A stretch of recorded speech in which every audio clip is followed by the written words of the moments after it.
So I'd like to welcome everyone to this 53rd seminar of our Global Health History series. And as usual, I'd like to acknowledge the support of the University of York and the Wellcome Trust in helping in sponsoring and organising these seminars.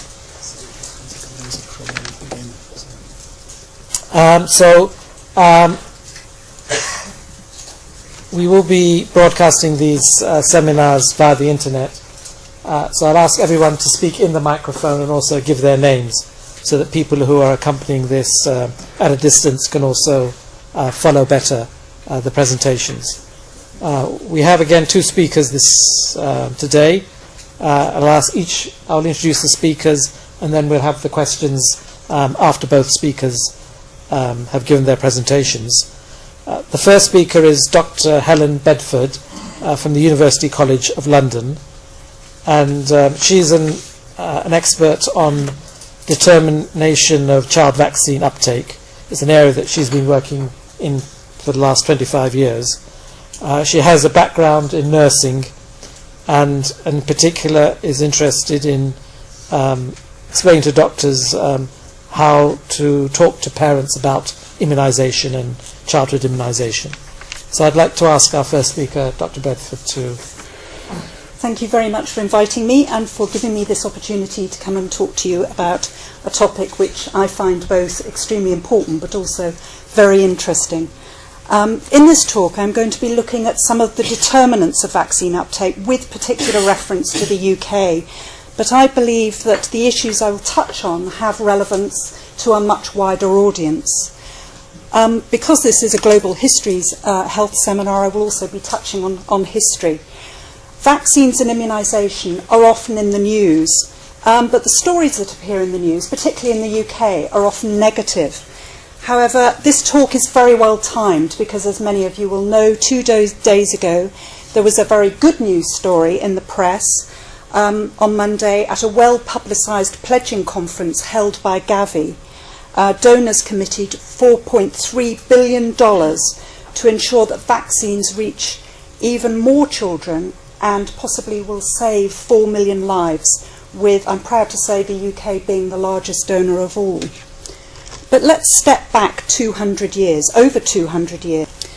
This is Edward Jenner, an English country doctor who, at a time when smallpox was rife, recognised that milkmaids who caught cowpox seemed to be immune to smallpox. And what you see happening here is he's inoculating this little boy, James Phipps, with some material that he's taken from a lesion on the hand of a milkmaid who had cowpox. The child had a mild reaction to this, and then several months later he inoculated him with smallpox material and the child was okay. This is extraordinary.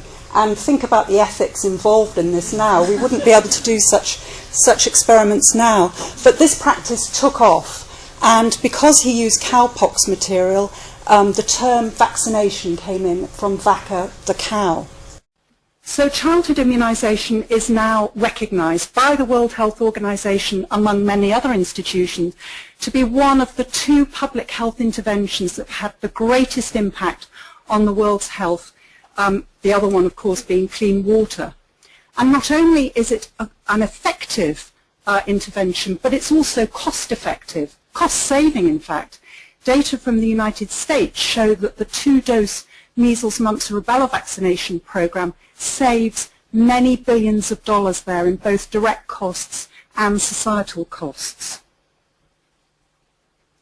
So what have we achieved with immunisation? Well, there are people in the room that know much more about this than me, but of course we have eradicated smallpox from the world completely. Polio remains endemic in only 4 countries, and the prospects, there have been various hiccups on the road to eliminating this infection, but the prospects for global elimination look good. These are some adverts from the United Kingdom, and I think it's interesting to see that while British babies in the UK haven't really changed very much in appearance over the last 60 years, the messages, the health promotion messages have. So you can see on the left a poster from the 1950s where, when diphtheria was still rife, parents were urged, get your child immunised because diphtheria is deadly, whereas now the message is much softer, and it talks about immunisation as being the safest way to protect your baby from very serious diseases. Diphtheria is a very rare event in the UK now, but in 2008 an unimmunised school child died from diphtheria, so it's a potent reminder that although the diseases seem to disappear, we need to keep vaccination levels up. And of course this is a challenge because parents are not familiar with the diseases anymore. And then again measles, which has been eliminated from Finland, the USA and Australia, and even in Africa. Although many, many thousands of children die from measles in Africa, there have been significant declines such that one paper quoted, measles has now become so uncommon that some younger West African doctors have never seen a single case. Now back to history again. As long as vaccines have been around, there have been vaccine safety scares. And this is a cartoon from 1802 depicting patients who've been administered cowpox vaccine. And you can see that they are growing cow parts. So the idea was then, we don't understand how this works, this is mysterious, this is a strange thing that we can't explain, and surely if you inject cow material into somebody, you are going to become a cow.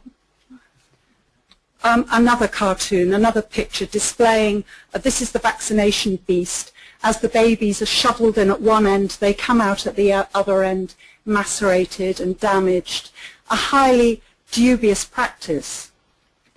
And then of course in the UK, vaccination became compulsory. Smallpox vaccination became compulsory for all infants in the first 3 months of life. And you could be sent to prison if you didn't have your child vaccinated.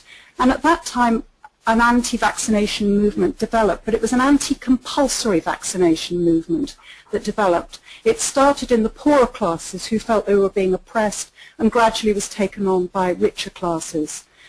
In the 1890s, they allowed conscientious objection, which had the effect of increasing vaccination uptake. People were no longer forced to do it. They could object, and this actually had the effect of increasing uptake.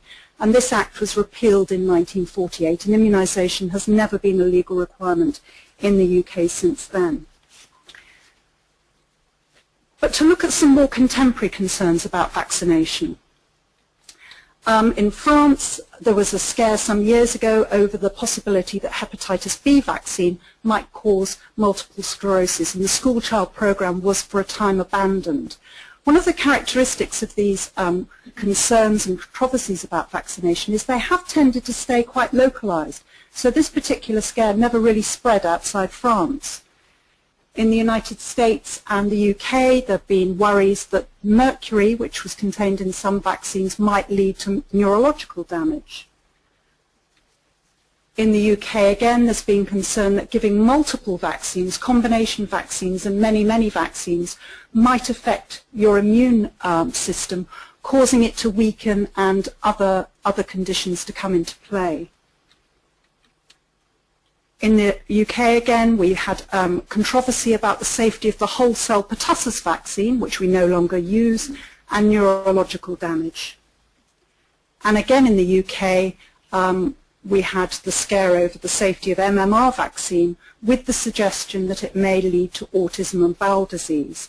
So the UK has played a very important role in defining, promoting, and exporting two major vaccine controversies. And I'll look at those in a bit more detail later. But one of the things that we always used to say was, well, of course, you don't get vaccine controversies in countries where you see diseases, because, of course, people recognize the importance of disease there. But this is just evidence that they can happen anywhere. And there was controversy some years ago in the Philippines where there was worry that tetanus vaccine had been contaminated with contraceptives.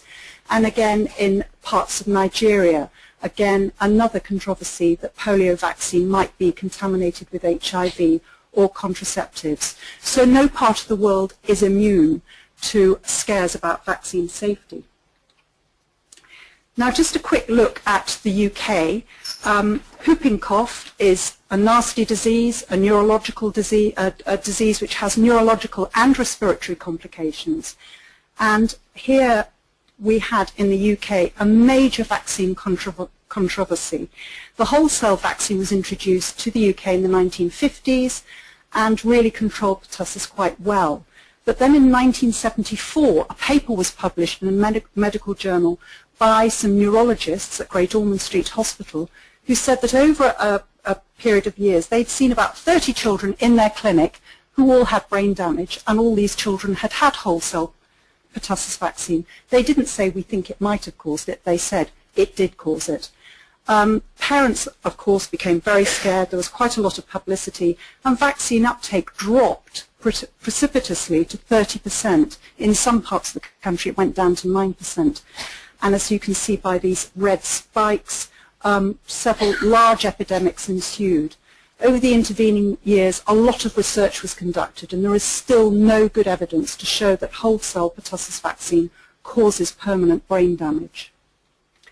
The other controversy, which is more recent, is that over the possibility that MMR vaccine, the combined measles, mumps, rubella vaccine, might cause autism and bowel disease. And this was really precipitated by a paper published in The Lancet in 1998, which described 12 children seen in a clinic who were either diagnosed as autistic or suspected to be autistic.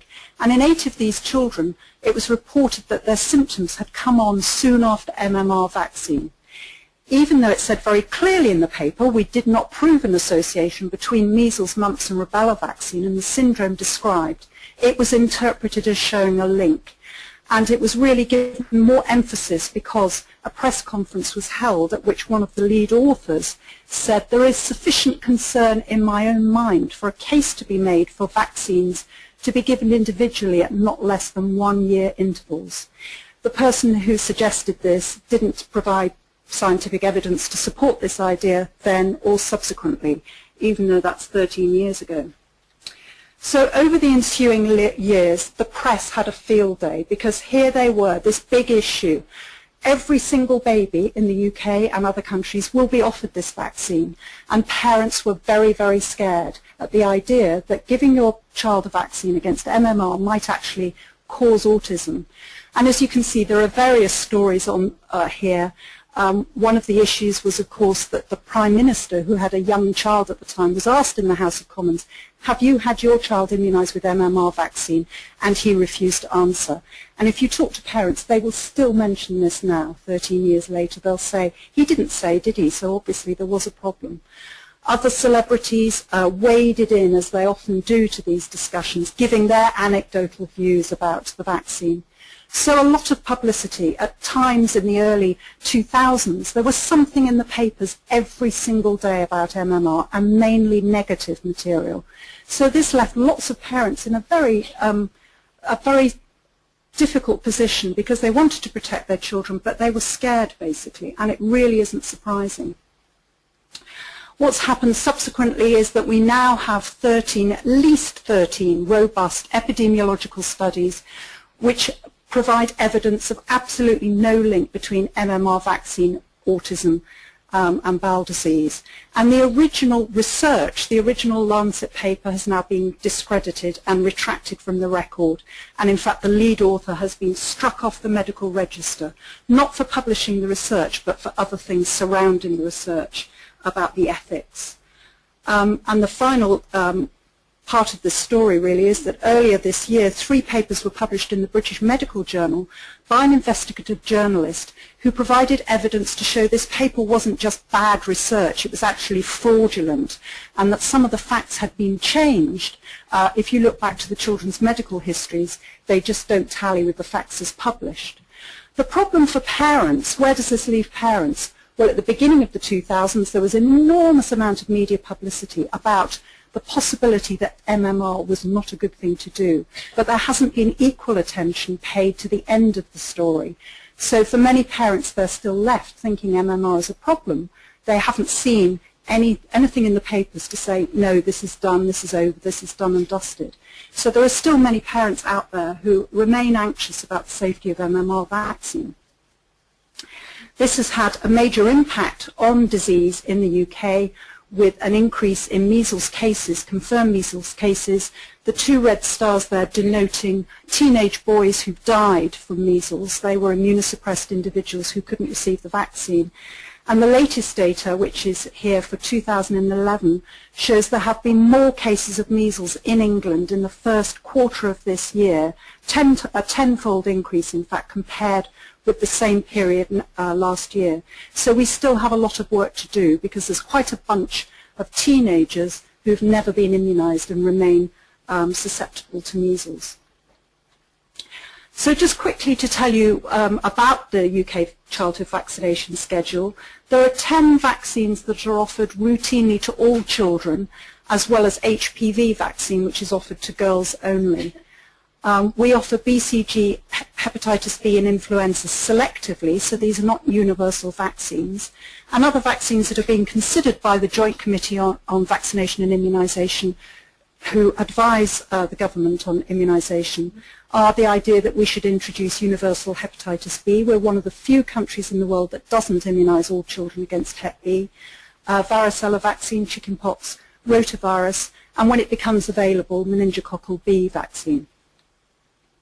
What about vaccine uptake? Vaccine uptake is monitored very well in the UK. We have population registers, and one of the things that you can say about our vaccine uptake figures are they are very reliable. An uptake of 3 doses of the so-called 5-in-1, the primary vaccine, is very good. So at 12 months of age, 94% of children will have had that. But as you can see, there's quite a range between districts, with some districts only achieving 81%. For MMR vaccine at 2 years of age, 88% of children have received that, and this figure is increasing year on year. But again, a big range between districts, with only 73% in the poorer achieving districts. And within those districts, obviously, there will be pockets where uptake is very much lower. And at 5 years of age, the preschool booster and the second dose of MMR, 85% and 83% respectively, with again, quite a large range between districts. So it's what's going on in these districts where uptake is poorer. We need to know why that's the case. Why do parents not get their children immunised? And we've done several studies based on a big cohort study, the Millennium cohort study. This is one of the British longitudinal cohort studies that we've been looking at throughout history. This is the latest, set up at the beginning of the century, where children are followed up periodically over time, and a range of things are looked at, not just health issues, but social, economic, educational issues. And in this study, which includes over 18,000 children born in the 4 UK countries between 2000 and 2002, parents have been interviewed in the home at various stages, where detailed socio-demographic information has been gathered, and at various visits at 9 months and 3 years, mothers were asked about their children's vaccination status. Have you had your child immunised? And if not, why not? So at 9 months they were asked about primary vaccines, and at 3 years they were asked about MMR vaccine. I'm just going to present some of the results from the primary vaccine study.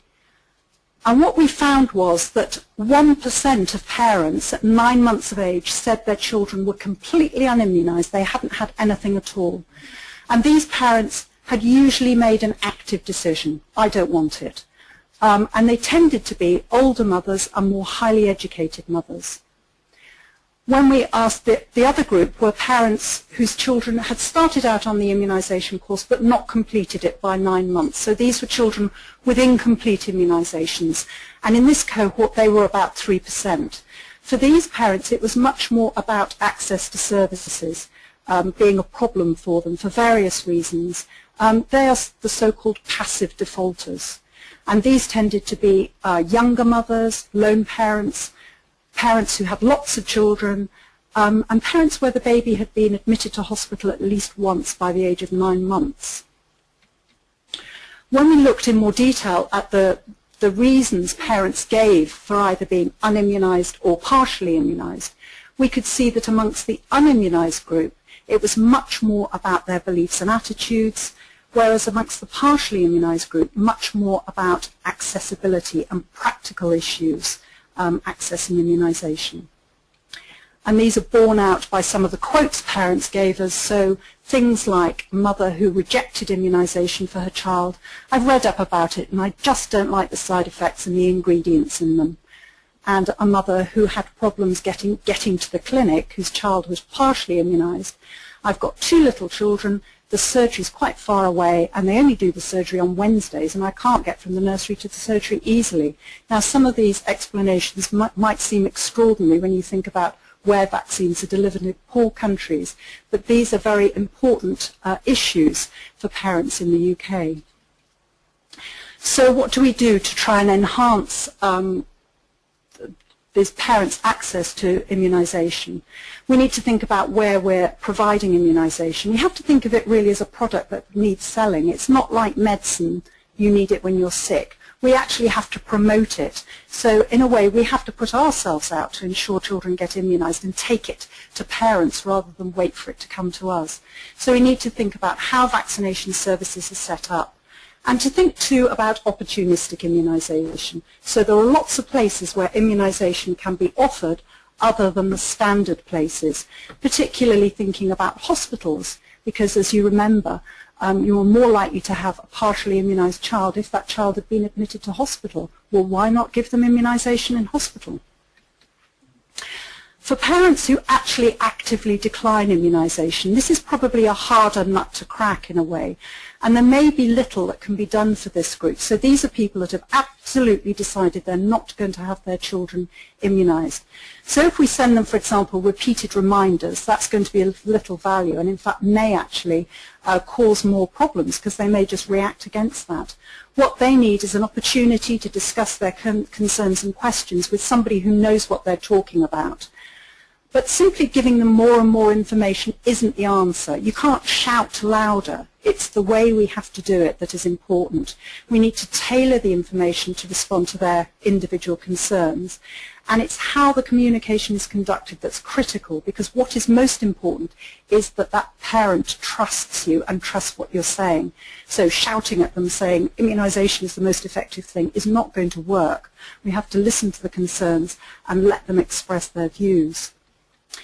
Now, in our particular study, we weren't able to look at this particular group because there are parents who have their children immunised, but who also have concerns about immunisation. So it's been estimated that about 20 to 30% of parents in the USA and in European countries have their children immunised, but still have concerns and questions about vaccines. And this is a really, really important group to address, because these parents could actually change their minds about accepting vaccines if given enough prompts.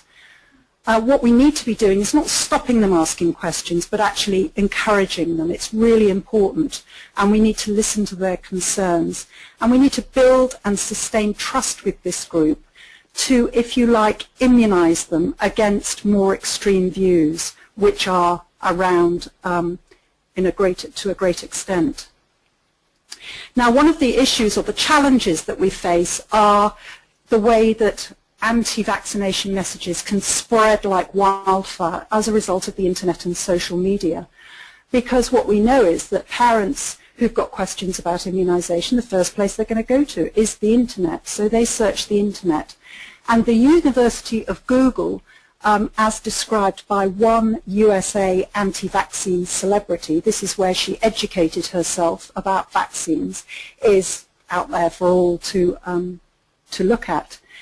And what you find if you go there is that there is evidence-based sound material alongside anecdote, personal information and misinformation. And it's very difficult for lots of parents to actually sift out which is the sound material and which is not. What social media allows, things like Facebook and Twitter, to do are building up of virtual communities who are very quick to pick up and amplify concerns from other countries.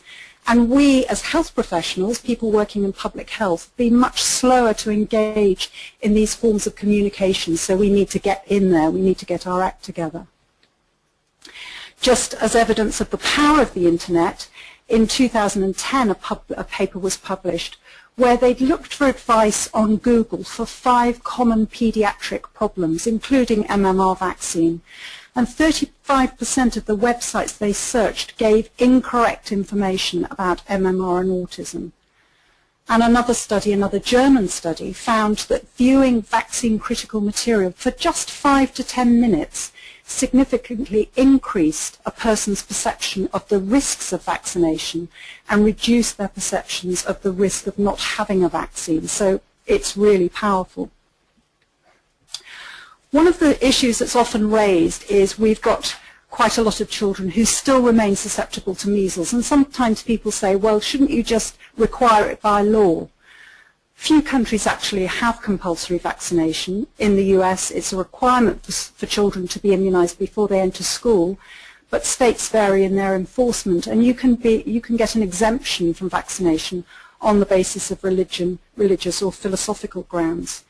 In the UK, we've actually achieved very high uptake without the need to legislate, and it's felt that if we did bring in the law, those parents that are sitting on the fence or have doubts may actually say, okay, that's it, I'm definitely not being immunized. So you have the potential to actually reduce vaccine uptake. However, there may be a case for excluding children who are susceptible from schools when there is an outbreak. So, in conclusion, there is an amazing amount of evidence showing that vaccines are highly effective, and accessibility does remain an issue for some parents, and it's up to us to make it more accessible for parents. But the real challenge with immunization is ensuring that we develop a better understanding of the public's concerns about vaccines, because these are not the same across the world. They differ from place to place. And while we demand rigorous evidence of the safety, the efficacy, and technical issues about vaccines, we also need to be demanding the same level of evidence about the public's attitudes and about effective communication strategies. Because what we need to do is continue to build and sustain trust with the public to ensure that they continue to get their children vaccinated. Thank you very much.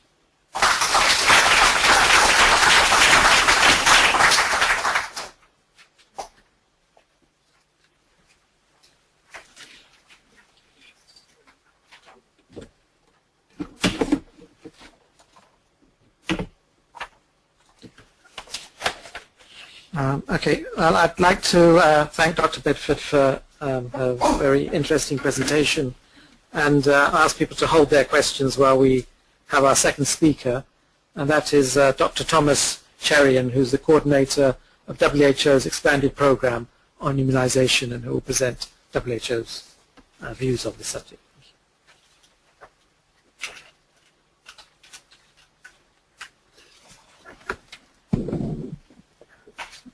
Thank you, Dr. Momin, and what I'm going to do is present to you, give you a global overview of what's happening in immunization, and what you'll find is a lot of what happens globally, including in many developing countries, is in some ways similar to what Professor Bedford described in her presentation on the UK, on the immunization program in the UK.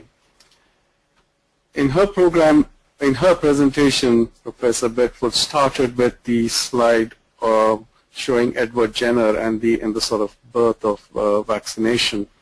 And to a large extent, the expanded program on immunization was actually a product of the smallpox eradication program.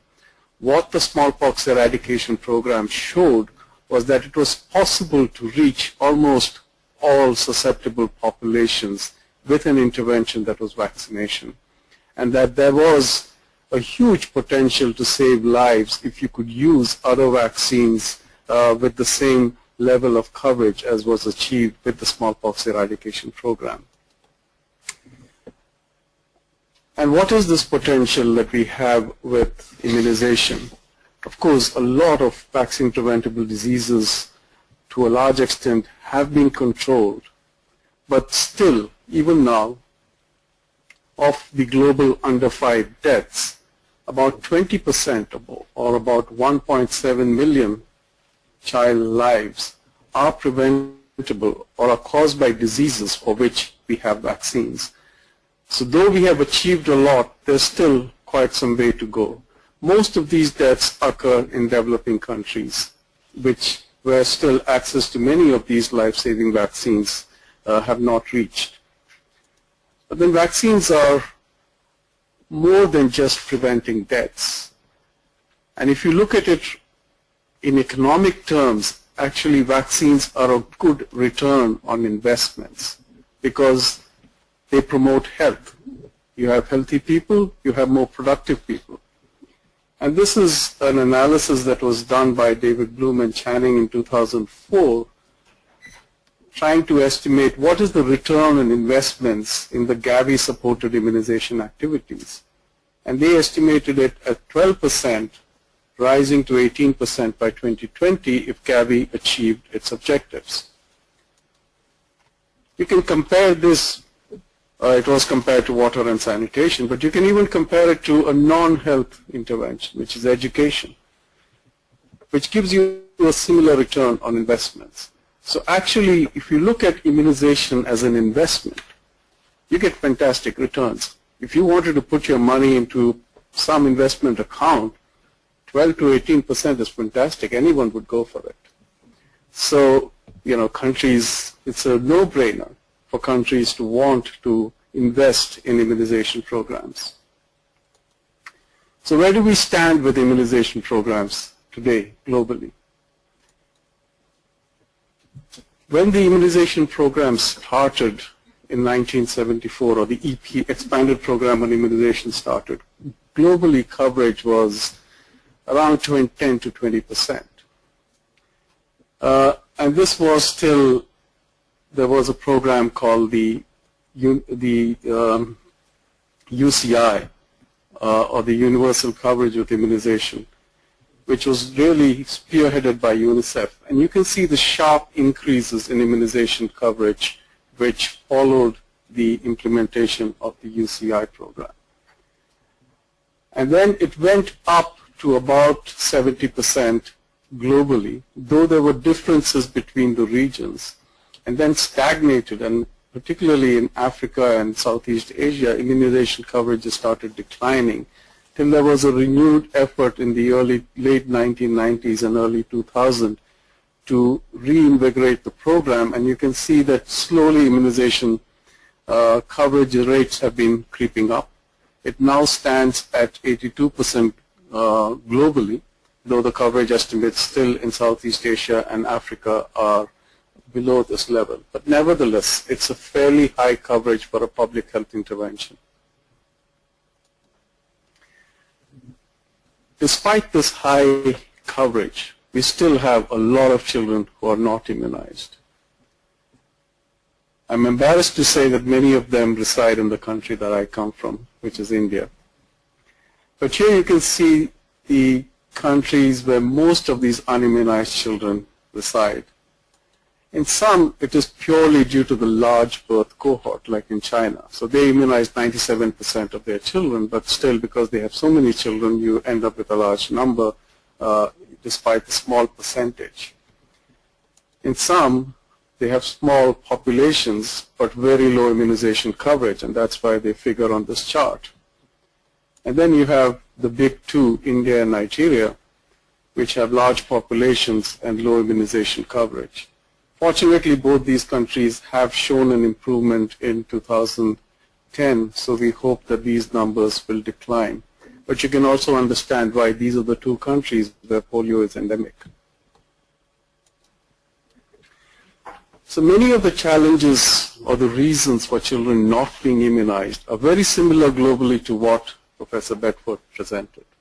It's an uninformed or a misinformed population in some cases. It's program management in terms of human resources, having adequate number of people with the training and the motivation to implement a program.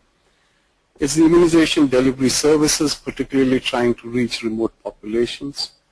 There are issues with data quality. If you don't have good data, you can't take the right actions.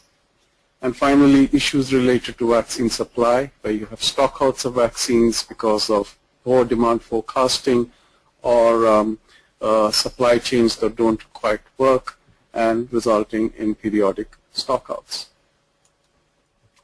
And again, if you look at unimmunized and under-immunized, the reasons are globally, and these are data from from developing countries extracted from demographic and health surveys. And it's almost similar to what Professor Bedford presented. In unimmunized children, it's parental attitudes and knowledge that make the big difference. So it's a demand-side problem. In the under-vaccinated, it is the immunization systems or the supply-side problems. So the ability of the system to deliver the services to the population. And this could in sometimes be access in terms of transport. Despite some of these challenges, there has been a tremendous progress that has been made. Smallpox eradication and polio was already mentioned. And I'm going to talk a little bit about measles. I think in the pre-vaccine era, we used to have several million children who used to die every year of measles, a disease for which there was a safe, effective, and relatively inexpensive vaccine. And with the onset of vaccination, with the EPI, measles deaths declined. But in the year 2000, there were still over 500,000 children dying of measles every year, which was quite unacceptable. And so there was an effort to try and cut down these deaths, and a goal set that by 2005 we should try and reduce or decrease the measles deaths by half. And so in addition to giving the first routine dose of immunization, there was countries started introducing a second dose or giving a second opportunity for measles vaccination through supplementary immunization activities, which in many cases was mass campaigns.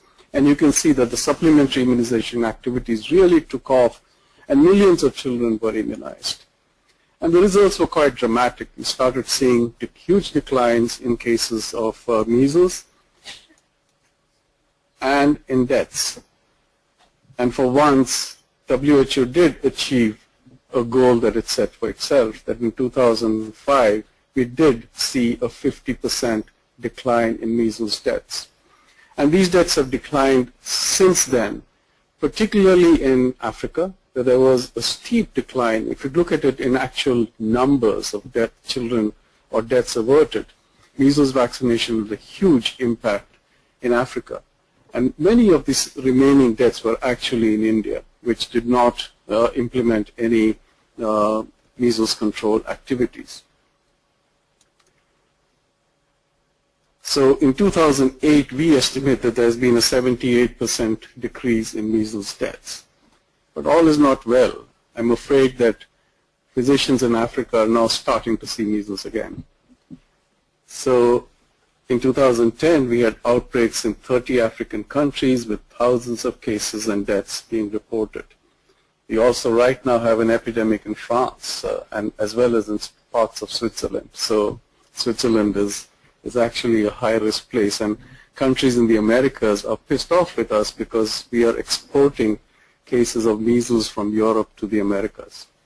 Americas have actually eliminated measles and for several years have no indigenous cases of measles. So it's the only region in the world where measles has been eliminated. The reasons are not hard to guess. Weak routine delivery of vaccinations. There are gaps in the campaign coverage, so you do large campaigns but don't achieve the desired coverage. Very often the campaigns are delayed because they don't have funds or they inflate the coverage estimates to meet certain targets. And there is cross-border spread, especially from migrants and nomadic populations, and in some cases, not very many religious objections to, or religious objectors to vaccination. Nevertheless, I think discussions are ongoing, and there is a push by some member states, particularly in the Americas, asking for global eradication of measles. And I think while this has been thought of as something that's a highly desirable goal, nevertheless, taking into account the current limitations with the programs in many developing countries, the World Health Assembly set us a number of interim milestones towards eventual eradication. One was to try and get routine immunization coverage up. That is the foundation of really getting eradication or making eradication possible. Second is to try and have a more ambitious mortality reduction goal of 95% as compared to the year 2000, and reduce the incidence of measles to less than 5 per million. So this is the current World Health Assembly goal for measles control. Going on to new vaccines. As you saw in my first chart, new vaccines, especially those that are targeting pneumonia and diarrhea, have a huge potential to actually reduce child mortality and improve child survival. But what we've really seen in the past with new vaccine introduction is that it takes many years before developing countries get access to these new and often expensive vaccines. For example, it took 17 years before hepatitis B vaccine took off and coverage increased in developing countries. And for Hib vaccine, at this point in time, when this chart was made, it was 15 years and still only a very small proportion of children in developing countries were actually getting Hib vaccination. And what were the reasons for this? You had a sort of a vicious cycle of high prices, uncertain demand, so there's a limited supply that leads to the prices remaining high. And an idea was generated to try and break that vicious cycle and convert it into what we call a virtuous cycle, where you had a predictable demand for vaccination. And demand is not always equal to need, nor is it always completely equal to price. So when GAVI was first established, even then countries were offered the vaccine almost free for 5 years, many countries didn't take it up because Haemophilus influenzae type B didn't resonate with people who made policies. They didn't even know what this thing was. They had never seen the disease.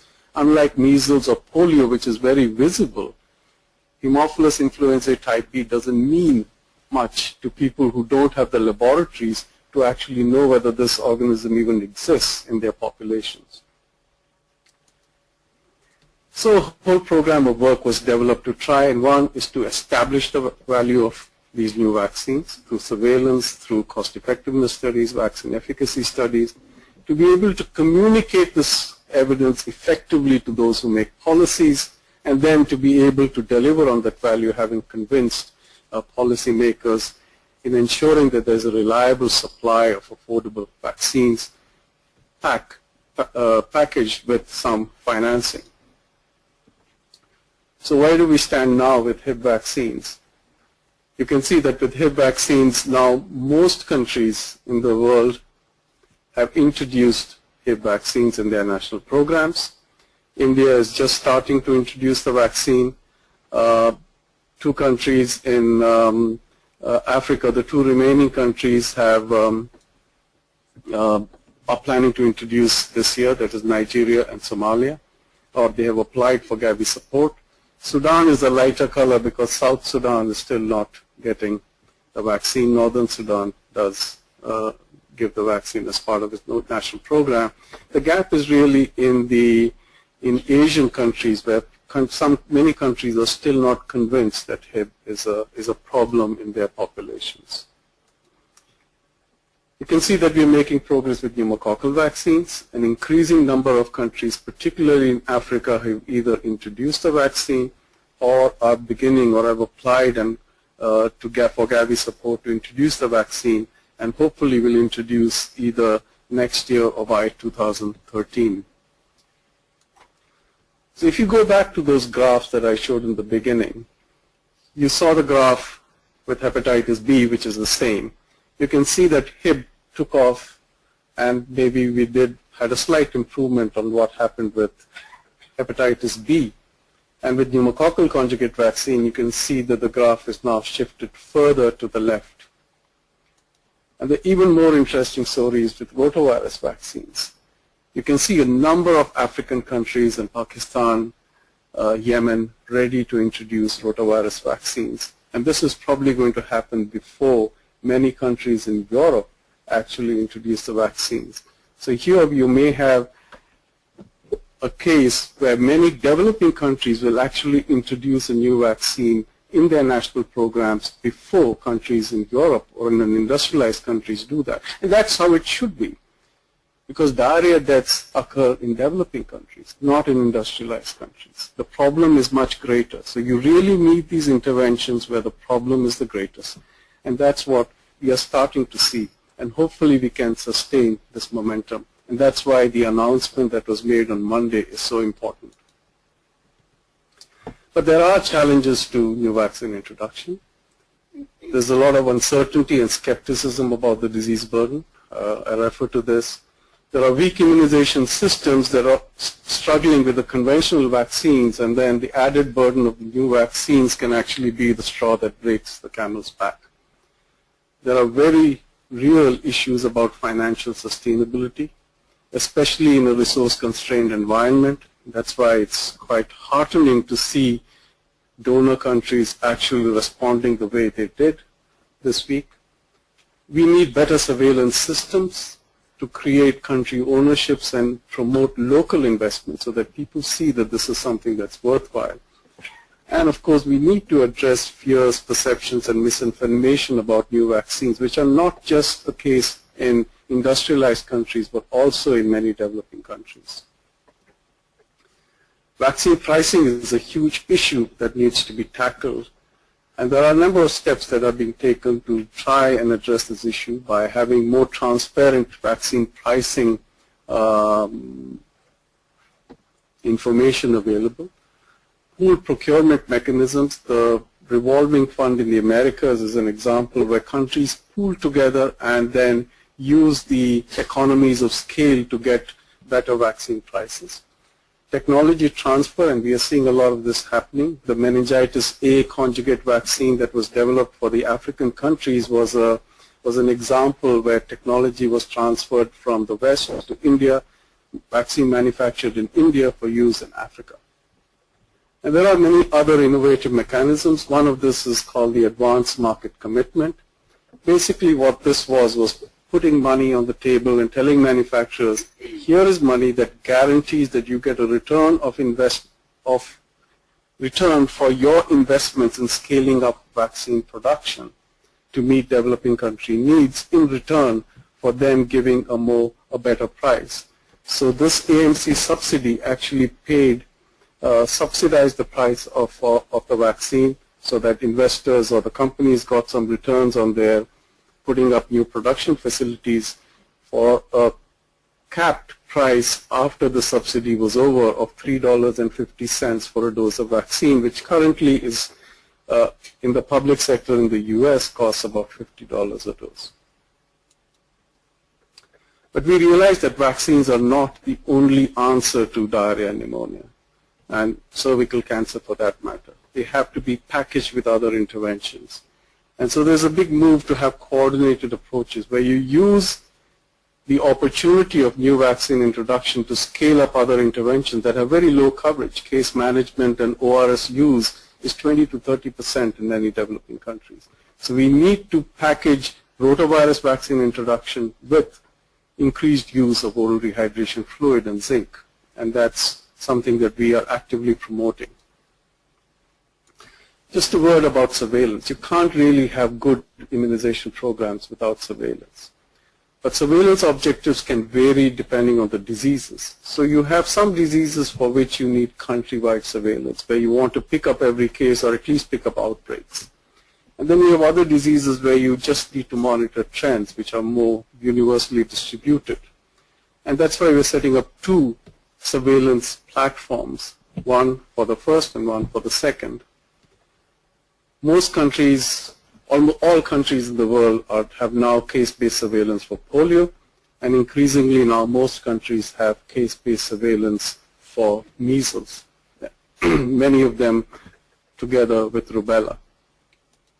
These are supported by a laboratory network of WHO-accredited labs. We have more than 700 labs scattered throughout the globe, supported by reference laboratories in each region and a global reference laboratory. With some of the new vaccines, it's more difficult because the laboratory diagnosis, say for pneumococcal or hip disease, is much more difficult than, say, for measles. And we realize that many countries don't have the capacity to do the type of surveillance that is required. So we've set up a hierarchical system where at the very core, or at the very minimum, we have facility-based surveillance for meningitis. But the ability to link or bridge from these sort of very basic surveillance to more sophisticated surveillance and research studies, so you get some sort of an idea or a handle of the epidemiology of those diseases. And we now have many countries, about 64 countries already now currently reporting to a WHO coordinated surveillance system. And we have surveillance bulletins that are being published twice a year, which are available on our website. So what's the future? I think I'm going to go here straight.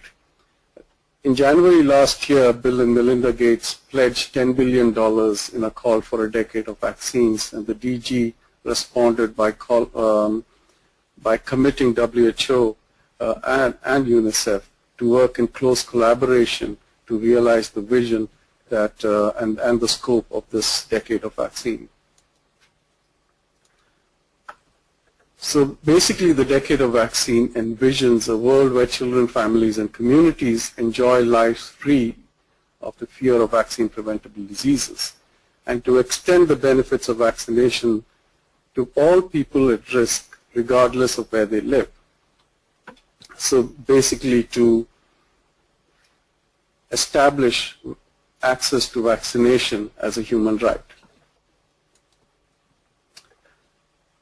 The Decade of Vaccine collaboration now aims to come up with a Decade of Vaccines Global Action Plan to achieve its vision and objectives, which will be presented to the World Health Assembly next May. It has 4 streams of work, one on public and political support, the other on equitable and delivery with high coverage, the third is discovery and development, and the fourth is to ensure that there's an adequate and reliable supply of affordable vaccines.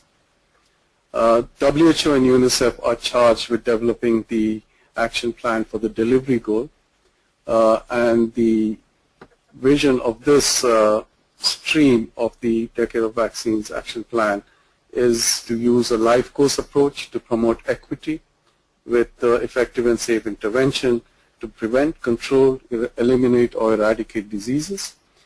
The 5 guiding principles behind this section of the document is promoting national ownership and accountability, achieving greater equity, making sure that populations have access to new vaccines and technologies, to re-establish immunization as a core component of primary health care and promote it in synergy with other primary health care interventions, and have the ability to detect and respond to unusual events, including epidemics, pandemics, or other humanitarian disasters. Thank you.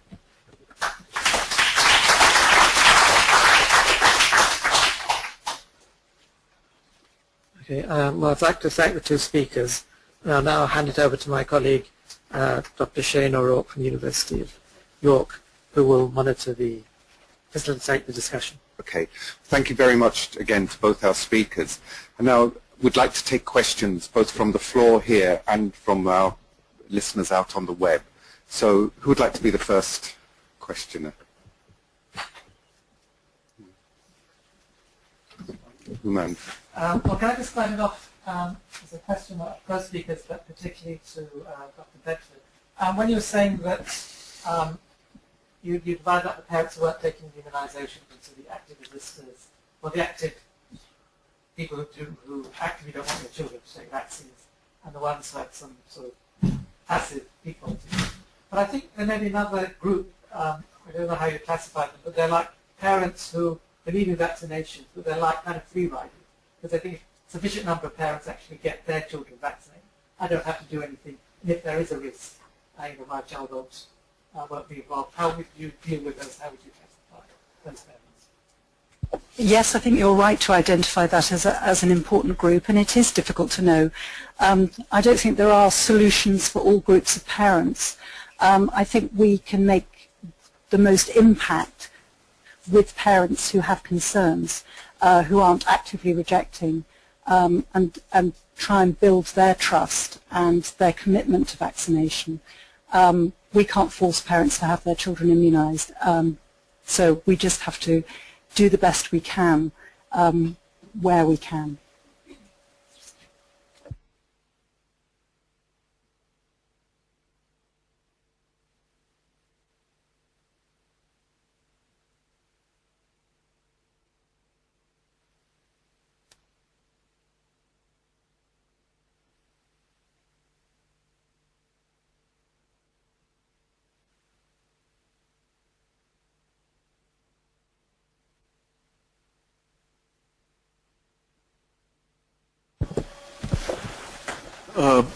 Yes, that is the case in some instances.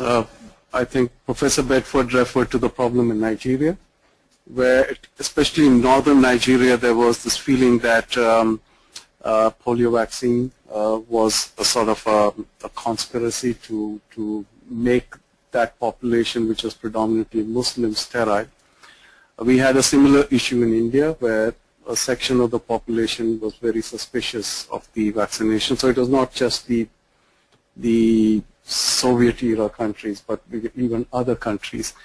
And this is also the case in some Eastern European countries where there have been deaths. You know, if you do a mass vaccination coverage or a mass vaccination campaign, you will always have some coincidental deaths. And very often these coincidental deaths are attributed to the vaccine or falsely attributed to the vaccine. And this, we've had situations in some countries where the Minister of Health was actually put into prison because of this. And it took a huge effort to try and explain that these were coincidental and not causal. So we do have this problem in developing countries where there are suspicions. And particularly in programs where you go and do mass vaccination campaigns in populations which don't have access to any other sort of healthcare. So if you go to a population where you don't provide them anything else, but then turn up at their door every month with a vaccine, of course it's natural for them to become suspicious. Why are these guys coming every month and giving me these drops when they don't give me anything else? So yes, this is an issue that needs to be addressed. So there has to be a more systemic response to these sort of perceptions.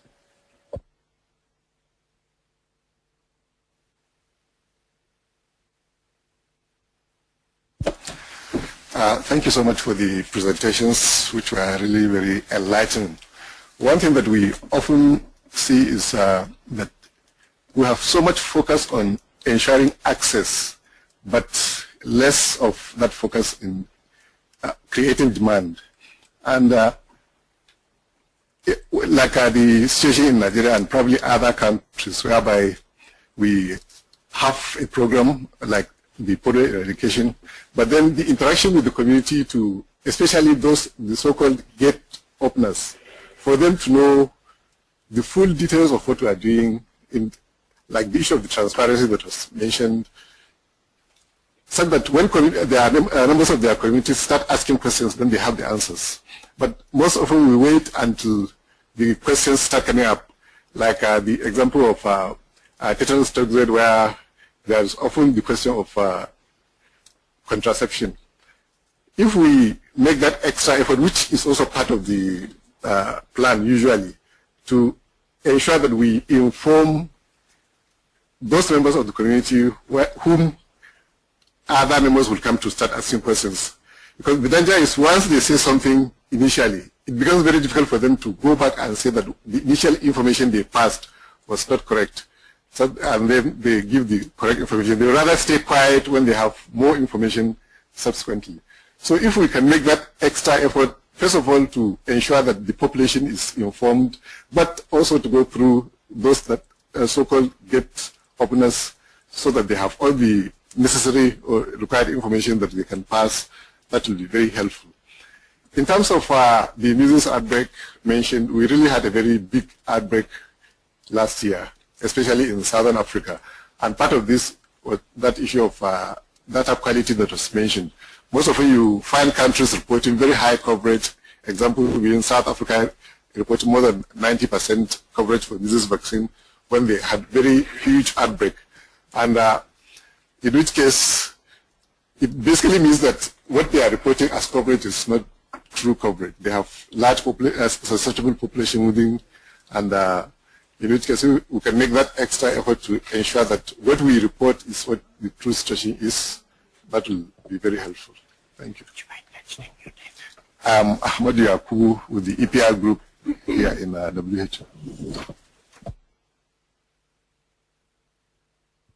I think what you're saying is correct. Part of the problem, though, with myths about immunisation is you can't always predict what are going to be the questions. You've got to be one step ahead of the game. And certainly when we're introducing new vaccines, it's very difficult to know sometimes what's going to happen. Things may happen unexpectedly, which will arouse people's fears. So it is, although it's important to be prepared and to have people very well informed, you can't always know what the worries that the public bring up are going to be.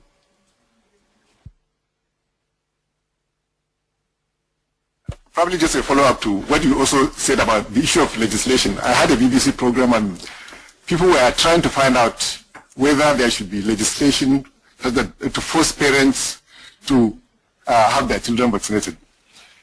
In theory that can work, but in practice you only make it more difficult for other vaccines as well over time. And so it is better to find out what the issues are and then to try to have a kind of discussion with the parents so that they have a change of mind rather than legislation. Thank you.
Well, yes, just to say that I agree with you, it's a very complex issue, and I think thus far we've been quite simplistic about it, and we need to become more sophisticated in finding out what shapes the public's attitudes and then how best we can communicate with them about it.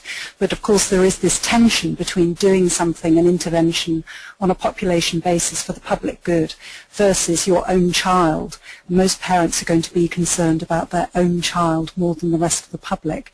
But of course if individual children don't get immunised, then you don't get the public immunised either. So it is a difficult tension there for many parents.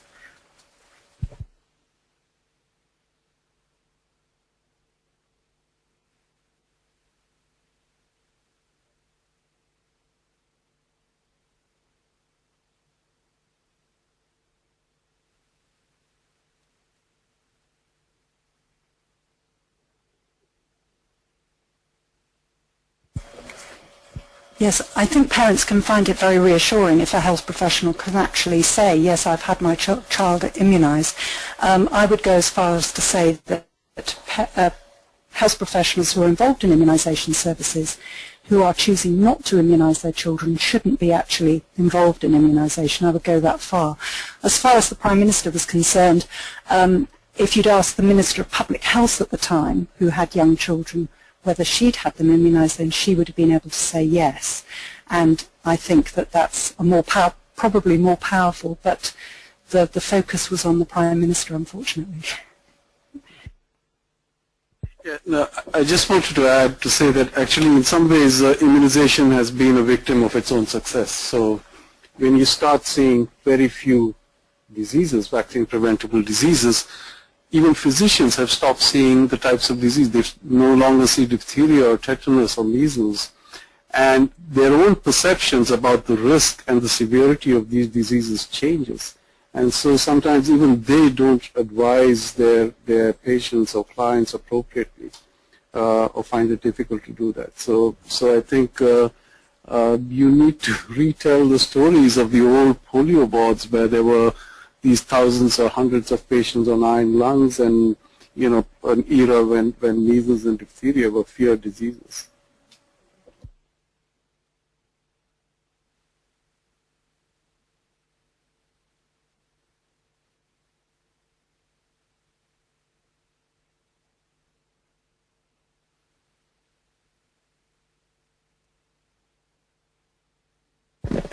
Who would like to respond to that? I would say that where we need to focus our efforts mainly is with the majority of parents, some who have concerns and issues about immunisation. It's very difficult. I think it may heighten the strengths of people who are against vaccines, but I think it's important to acknowledge that actually the proportion of parents who are anti-vaccine is small. This is not the majority of parents by any manner of means. Most parents happily get their children immunised. Another proportion of parents will get their children immunised but have questions and concerns that need answering. But the actual proportion of parents who are anti-vaccination and don't get their children immunised is very small. I think this is a very difficult issue because the anti-vaccination movements generally appeal to the emotions of people. And the scientists try to counter that with scientific arguments which don't resonate with the people who are more moved by the... So I think we have a real issue in which us as scientists often lack the skills to actually address this issue properly. And there is increasingly, and I think in the decade of vaccines, this public support and political support really tries to address this issue. And there was a Lancet series on immunization which was published on Friday. And there is an article by a person called Heidi Larson who talks about trying to address this. And I would really recommend that. And she is a sort of a communications person. And I think many of us who are sort of program people, scientists, maybe are not well equipped sometimes to sort of address these issues because we always try to put the scientific argument which is too complex or doesn't address the emotional feelings that are raised by some of these anti-vaccine movements because they talk about the one patient or the one child or the one this thing that something or the other happened. And then here you start presenting epidemiological data and, you know, the two don't gel. Responding to the same question, I think in the same way, not responding to them will also make them say they have been right all along. And that we just basically do not have answers. That is why we are staying quiet. So I think the option is not just to stay quiet, but to give the correct information. And as Thomas mentioned, the kind of information we give is really very important. When the issue of polio came up in Nigeria, we were just scientifically responding to the questions, but that was not really the issue. The issue was for us to understand what the questions were and respond in the same vein. Thank you.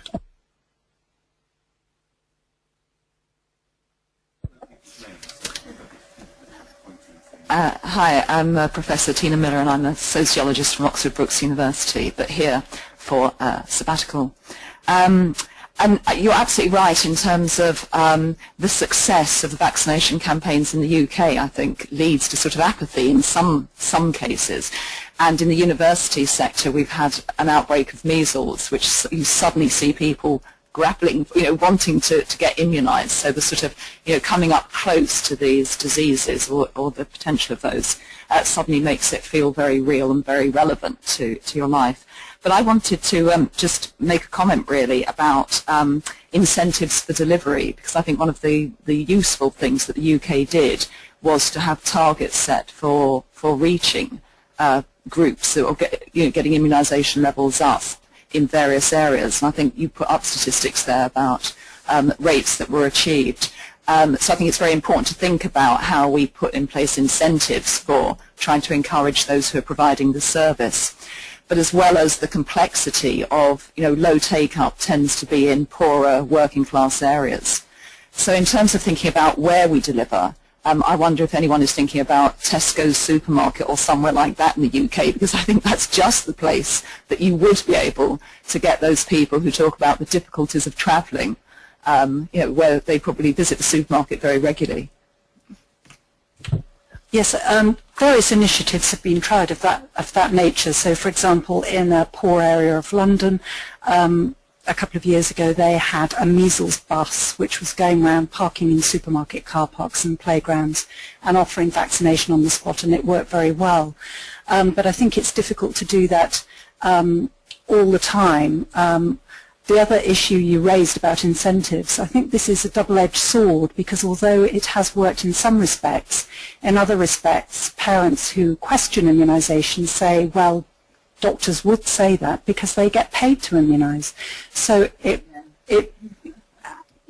can be problematic as well. There's no easy answer. It's very complicated. Agreed. Incentives can be a double-edged sword, even in developing countries, where if you pay incentives for one intervention and not the other, you can have distortions, especially when human resources are limited. Then the health workers know what to focus on, because if their targets are to, distribute bed nets or give immunization, that's what they do at the expense of other things that they're also supposed to do. So it can create sometimes distortions unless it's properly managed. Having said that, there is another successful program in India, well, hopefully successful, where there are community mobilizers who are paid incentives for every child that they bring to the immunization clinic. So it's not paying the client or the provider, but paying a social mobilizer to bring patients to the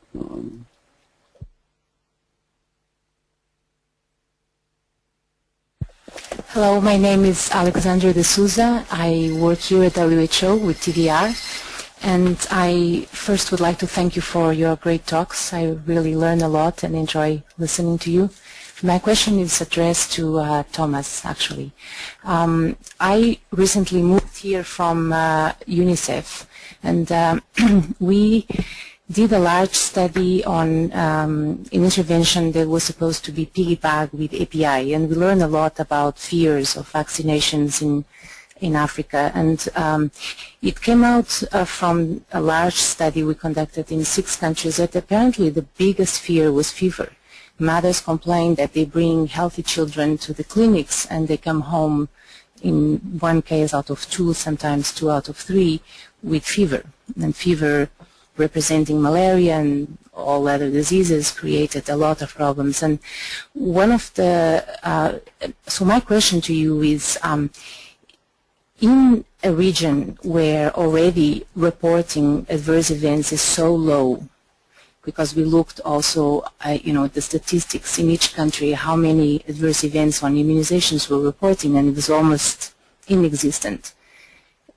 What can we do to address at the same time a fear on an adverse event that is mild, but it's still one important bottleneck, and at the same time not creating, more fears that vaccinations have other potential problems in a region where reporting adverse events obviously doesn't work.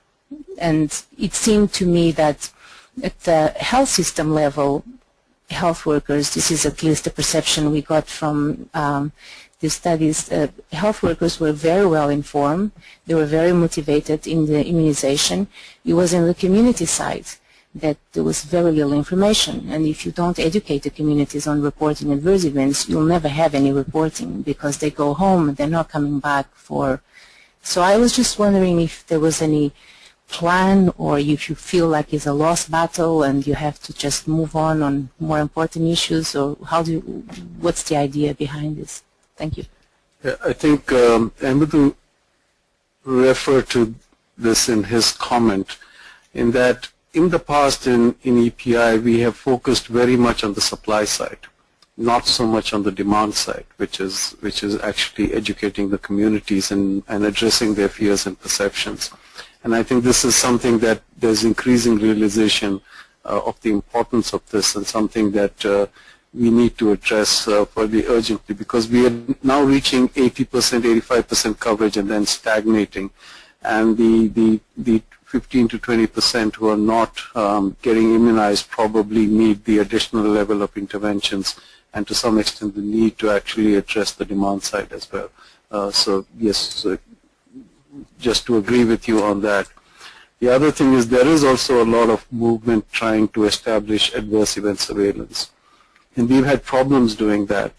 Just to give you an example, in Sri Lanka, which has a very good immunization program, we were starting to implement adverse event surveillance and to try to improve that. This happened at the same time that they introduced hip vaccine. And because of the training that all the people received, they started reporting more cases of the hypoxic, hyporesponsive HHE, I'm blanking, the episodes where the child becomes hyporesponsive. And this is just because we increased the sensitivity of the surveillance system. They also started reporting deaths, which happened around the time of vaccination. And of course, these were not causally related. They were coincidental. But because there was no baseline, it was difficult to show or prove to them that, that the vaccine was not causing this. And so in reality, what had to happen was to stop the vaccination, to continue with the old vaccines, but continue to monitor the adverse events rate and show them that even after you stopped the new vaccine, nothing changed. It remained essentially the same, and it took a year to reintroduce the vaccine back into the program. We've had similar examples in many cases where you improve the adverse event surveillance and actually disrupt the program. Could I just pick up your comment about fever, which I think is very interesting, because parents are terrified of fever, but fever is actually a good thing and a normal and common reaction after immunization. And I don't know what parents were told or advised, but I think if a parent is told that it's very likely that your child will be feverish and this is what you can do about it, they're much better equipped to deal with it and they won't be so scared. But then if it's a young baby's first attack, if you like, or bout of fever, it can be very frightening. But it's interesting that people are so scared of fever. You know, as an anecdote, actually, we were introducing anti-malaria drug. And because malaria in many of these countries, the word malaria and fever is similar, because they were told every time you have a fever, it's malaria. So everybody thought that the anti-malaria pill was actually, finally, we woke up and giving them something for the post-vaccination vaccinatal fever. So actually the program had a big success, but not as much because of the program, because they thought we were finally resolving the vaccination issue of the fever. Thank you. Just have a comment from a study based in Kampala there, which I'll read out for you. He says, we have recently conducted a study in Kampala and submitted for publication. We have identified similar categories as have been shown in the first presentation today. It is good to hear it's not a problem in developing countries only. So that's an encouraging thought, or at least the misery is shared a little. Perhaps, is there a question there? There's a follow-up from Sid. Is there? Sorry, there's a follow-up from Sid. So it's more than a statement.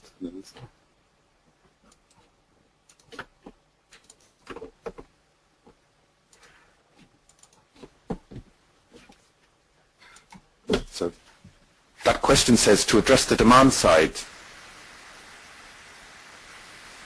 or the follow-up, sorry, more complex interventions than educating the communities alone. In our Kampala study, women faced intimate partner violence because the children developed fever after immunization.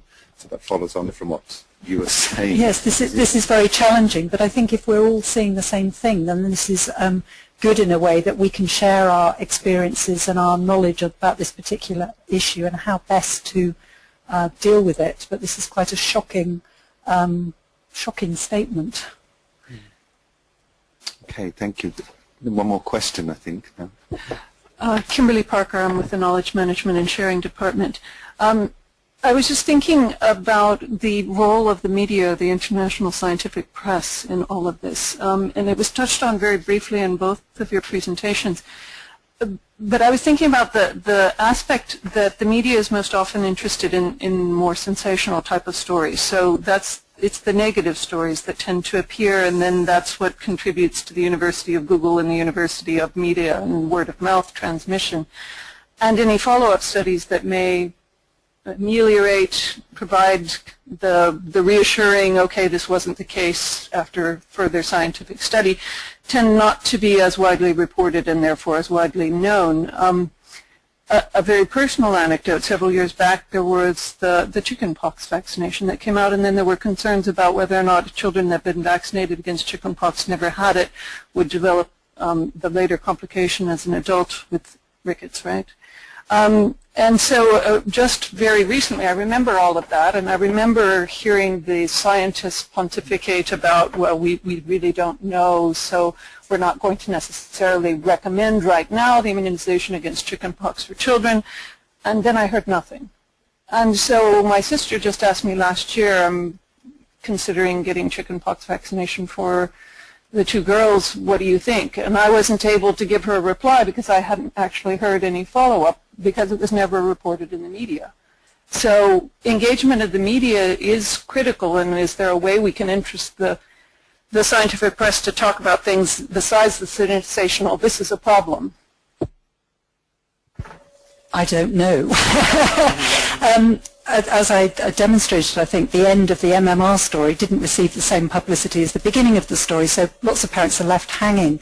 Certainly in the UK, one thing that has happened is the establishment of something called a Science Media Centre, which is specifically set up to work with scientists to speak to the press, because scientists don't really speak the same language as we want to read in our newspapers. And that's been tremendously successful because they have a bank of people who are willing to talk at a moment's notice about any issues. It's not just about immunisation, but other health-related issues, environmental issues, those sorts of things. But it's very difficult. We have to be proactive, but it's very difficult to sell a good news story.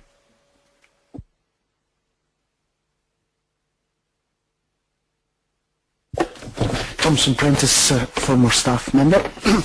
Thanks to both the presenters for great presentations. I really, like a colleague here, I learned a lot also, and I enjoyed them very much. This thing about good news and bad news, I think, standing back as a former journalist myself, it does look like a good news situation relatively that you have today, you know, both with the GAVI announcement and the situation in the UK. It could be an awful lot worse. So you are optimistic, I assume. What is the biggest worry that either of you might have, either nationally in the UK or globally, that what could set you back? Is it another scare, or is it a new disease, or what is the cloud over this otherwise sunny landscape?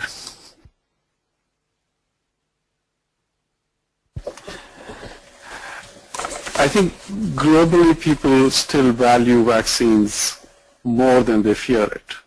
So especially in those countries where diseases are endemic and they see their children dying from diseases, there is an overwhelming demand for vaccination. So we recently launched the meningitis A conjugate vaccine, which causes large epidemics of meningitis in sub-Saharan Africa. And the demand was incredible. I mean, we couldn't the supply was insufficient to meet the demand. We've had the same experience with introducing pneumococcal vaccine in Kenya, where more people turned up than you actually anticipated. And we're running out of vaccines and had to send a sufficient supply. So, but as I said, immunization can become the victims of its own success. So as these diseases disappear, people, lose their fear of the disease, whereas their fear of vaccination starts increasing.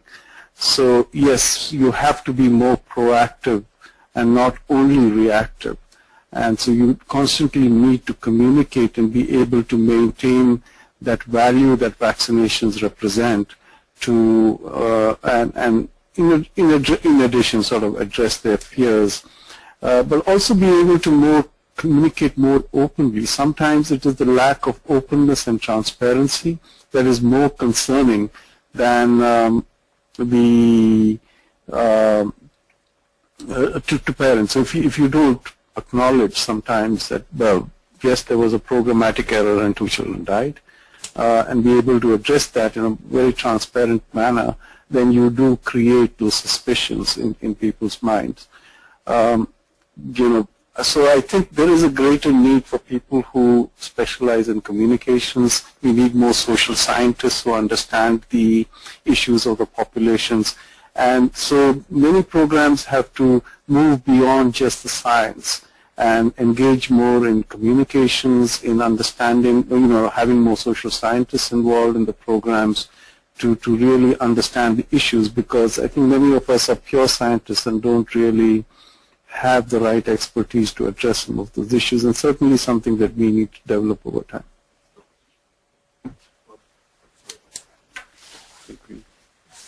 Again, I think that's the end of our time now.